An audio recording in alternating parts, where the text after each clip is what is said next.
Sige. nanonood. Okay, Oo. sige po. Kasi nga siguro baka naiinis kayo.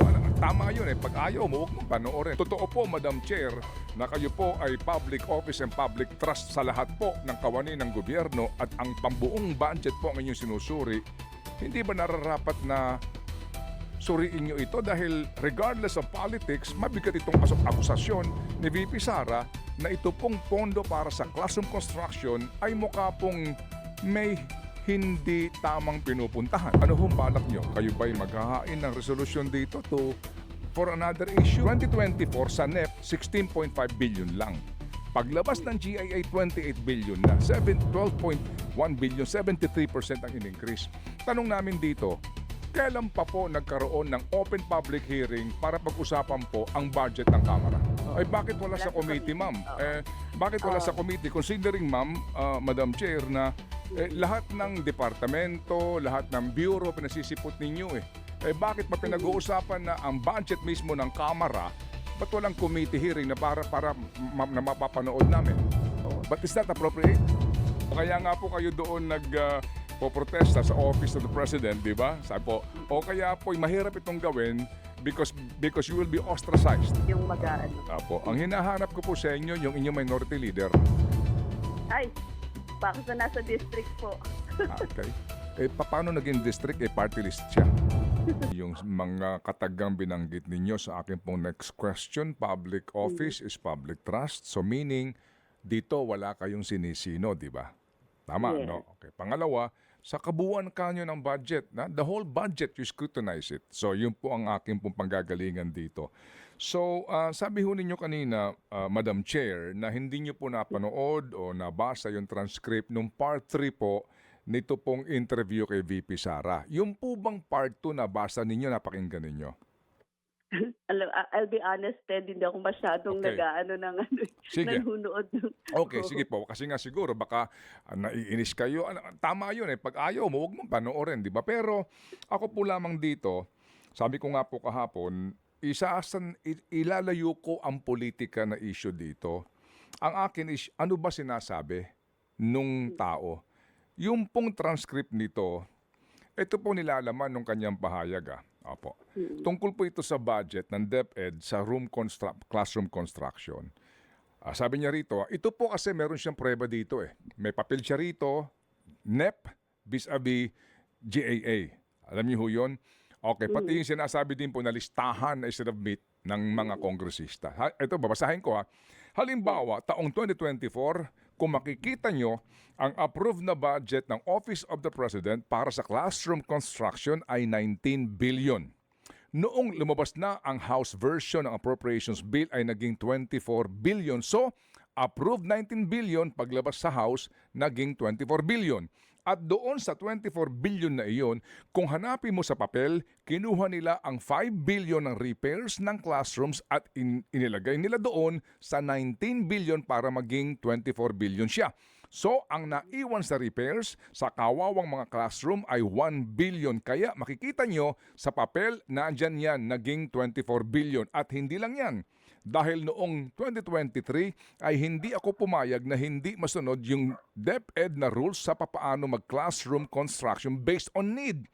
Ang ginawa ngayong 2024, inattach nila ang listahan na kung saan gagawin ang mga classroom construction worth 17 billion. At ito nga daw po, binabanggit nga na ang ultimo DPWH hindi alam itong listahan na ito. So ang question is, kung totoo po, Madam Chair, na kayo po ay public office and public trust sa lahat po ng kawani ng gobyerno at ang pambuong budget po ang inyong sinusuri, hindi ba nararapat na suriin nyo ito dahil regardless of politics, mabigat itong akusasyon ni VP Sara na ito pong pondo para sa classroom construction ay mukha pong may hindi tamang pinupuntahan. Yes, Ted, oo. Totoo yan, no? Public office is a public trust. Talaga naman, ano? Mukhang napalunok. Mukhang napalunok doon si Miss Arlene. So, tingnan natin yung screen niya. Kaya po yung pagbusisi doon sa budget nung classroom, sa totoo lang inaangal na namin yan eh. Si Mm. Kong Franz lang madalas mag-raise niyan, saka si Kong Raul Manuel, Okay. kaugnay sa DepEd budget ng classrooms. Mm. Kulang na kulang talaga ang budget sa classrooms. Yan talaga problema ng mga ng mga even ng mga kongresista, no. I remember sila din ay nagrereklamo doon sa hindi naman nagagawa yung walang bagong building, kulang yung mga ganito, etc. Pero sa budget po niya, mas maganda sana kung nandun siya at natanong siya. Kasi kung ang pinag-uusapan natin, particular dun sa classroom, sana natanong yung mga particular issue na Okay. yan sa kanya at nakasagot, di ba? Kasi gusto nating malinawan eh. So kung meron palang ganun, saan napupunta yon? Anong nangyari doon? Okay. Plus, yung mga accusation niya, kasi nag-bycam yan eh. Mhm. Doon pa lang, malalaman mo na at doon pa lang, pwede ka nang umangal. Pwede bago naman, after naman sa amin, diretso sa Senate eh. So, ibig sabihin, may imprimatur din ng Senado Yes, kung ma'am. ganun yung nangyari. Oo And the nga. Senate should know that. Ganun yung yung Senado, alam nila kung ano yung nangyari at kung saan din nilagay yung pera. So, dapat doon pa rin, natanong na sa kanya, di ba? Okay. Yung issue na yan. Or di kaya, na-divulge na yon. So, maganda po sana talaga nandun siya nung Nung hearing ng kung budget yan yung mismo. issue, Opo, oo. opo. So, yung nga po. So, considering na siya hindi nasipot, di ba? Considering po na nagsabi niya na kahit ako zero budget, may bahala na kayo sa akin. Considering po yung ganong statement po ng VP, ano hong balak nyo? Kayo ba'y maghahain ng resolution dito for another issue? Because this revelation, I think, will merit another resolution asking for an investigation, and this time, you can invite her again. Yeah, actually, meron kami mga resolutions inviting her doon, not inviting her, resolutions kaugnay sa mga issues ng DepEd, Pero I will get back doon sa mga ilan namin, na file namin, even yung mga laptop. Actually, 2022, 2023 pa lang, meron na kaming mga ilang resolutions doon. But anyway, we will review that kasi yan naman ay isa sa mga duty talaga natin. Tingnan Opo. natin ano yung mga iba pang mga kaugnay niyan. Pero ang totoo, Ted, it's just isa yan sa mga issue na talagang ang tindi nung yung kakulangan Yes, ma'am. Yes, ma'am. overall. Yes, ma'am. Grabe talaga yung kakulangan natin sa Tsaka sa yung pagtatayo tsaka ng mga yung classrooms. tsaka yung paggasta doon sa pera, 'di ba? Yung pong Oo. underspending. Kaya nga po dapat siyang humarap. Pero kasi po ako nung binasa ko ito at napanood ko ito, ako ho naman sa akin lang bilang mamamayan sinasabi ko, ito'y panibagong katwiran din para imbitahin siya ulit to enlighten us dito po sa kanyang binabanggit.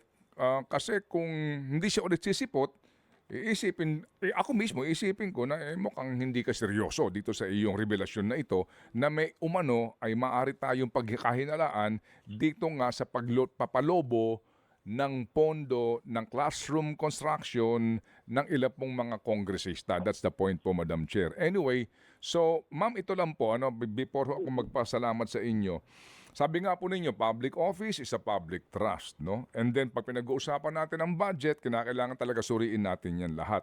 Hindi hubat sa nagdaang pong mga budget deliberation din, gawin ko itong halimbawa, para po sa budget ng House of Representatives, 2023 budget, no? Sa NEP, 16 billion lamang. Paglabas po ng GAA, 28 billion na. 11.6 billion ang naidagdag. 2023 ha. 2024 sa NEP, 16.5 billion lang. Paglabas ng GIA, 28 billion na. 12.1 billion, 73% ang in-increase. Tanong namin dito, kailan pa po nagkaroon ng open public hearing para pag-usapan po ang budget ng Kamara? Yeah, actually yan, kasama yan sa dinidiscuss kapag deliberation ng budget. So nagkakaroon ng portion kung saan dyan ay... Kailan pa po ito? Kailan pa po ito pinag-usapan in open hearing at who defend the budget of the House? Ang nagde-defend po niyan ay member of the House din. Kasama siya doon sa plenary deliberation. Pero wala So, ito every sa time, committee, ma'am? palaging pahuli yan eh. Wala ito sa committee? Ang galing ng tanong ni Ted, guys. Napapalunok-lunok pa si Brosas, ah. ilang beses nang inihirit ni Ted Filon na bakit hindi nila imbitahin na marap sa kamera si VP Sara. Pero todo iwas si Brosas, di ba? Pansin ninyo na umiiwas siya kasi takot din siya kasi alam niyo naman, di ba, meron ding ibinulgar si VP Sara regarding dun sa pagkuha or sangkot din sila dun sa budget. So, tignan niyo kung paano umiwas si Arlene sa mga tanong ni Ted, di ba? Tuloy natin.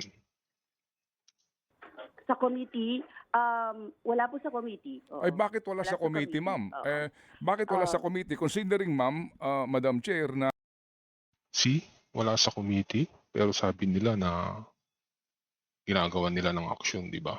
lahat ng departamento, lahat ng bureau, pinasisipot ninyo eh. Bakit pa pinag-uusapan na ang budget mismo ng Kamara, ba't walang committee hearing na na mapapanood namin? Ano po siya, kasama siya ng parang mga attached agencies din na dinideliberate. Oo nga no, wala po sa committee hearing yan. Anong attached agency? See? Oo nga, no? So, mukhang di ata alam ni Brosas yung mga sinasagot niya. Ano eh, oo. Anong attached agency eh? The House is one sole independent entity. Paano attached agency? Saan to naka-attach eh? Sa legislature, dalawa lang naman sila eh. Senate and the House. Oo, oo. But usually nakalagay siya sa ano tawag dito, sa plenary deliberations nilalagay. Hindi Pero sa wala sa committee. Wala sa committee, oo. But is that appropriate? Actually, that has been tradition. Yon, doon tayo pupunta. Ito yung time-honored tradition. Di ba, ma'am? Ang tawag doon, time-honored tradition po ba tawag doon? Oo, but we do not believe in it. Kami sa Makabayan, we question everything. Yes, Kaya ma'am. hindi kami, Boom, sunog. Opo, kaya nga po kayo doon poprotesta sa Office of the President, di ba? Sabi ho ninyo, bakit to? Bakit may parliamentary courtesy dito? Ba't may ganito? Dapat magtanong kami. So siguro ho kami ngayon na taong bayan, tatanong din, bakit ho sa Makabayan Block hindi kayo mag-invoke ng ibasura natin tong time-honored tradition o parliamentary courtesy at tumawag kayo ng committee hearing sa budget mismo ng Kamara? Hindi nga nila magawa kasi nga takot. Actually, pwede naman i-entertain yung suggestion na yan. I will ask, pwede kami mag-meeting ng Makabayan. Opo. O kaya po, mahirap itong gawin because you will be ostracized. Siyempre, kasama yun, kabahagi yun. Palagi naman kaming ostracized. Hindi na kami bago doon, Ted. Ibig sabihin, kahit naman anong gawin namin, we're in the opposition. Ganyan talaga yung Opo. Pero ma'am, just to Kasi nga, wala na kayong magandang ginawa. Yun yung totoo.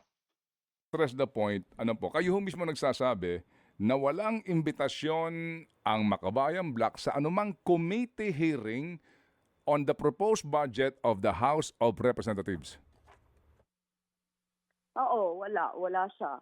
Kasama lang siya sa plenary every time. Yes, opo. So yung nga po ang tanong din namin. So is it fair nga na meron kayong pinatatawag lahat ng department, bureaus, etc. to be present and to defend the budget pero ang House mismo walang committee hearing, walang defense niyan sa committee at doon na lang po yan inaaprubahan sa plenaryo nang hindi man lang po pinagdidebatehan?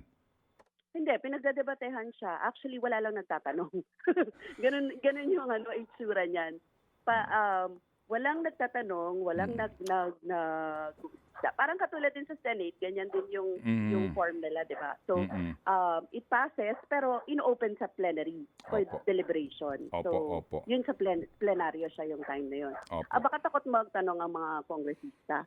Tapos kami, hindi naman namin nabubusisi kasi nga, ang dami rin namin inaasikaso. But anyway, that's a good point. Opo. Yes, ma'am.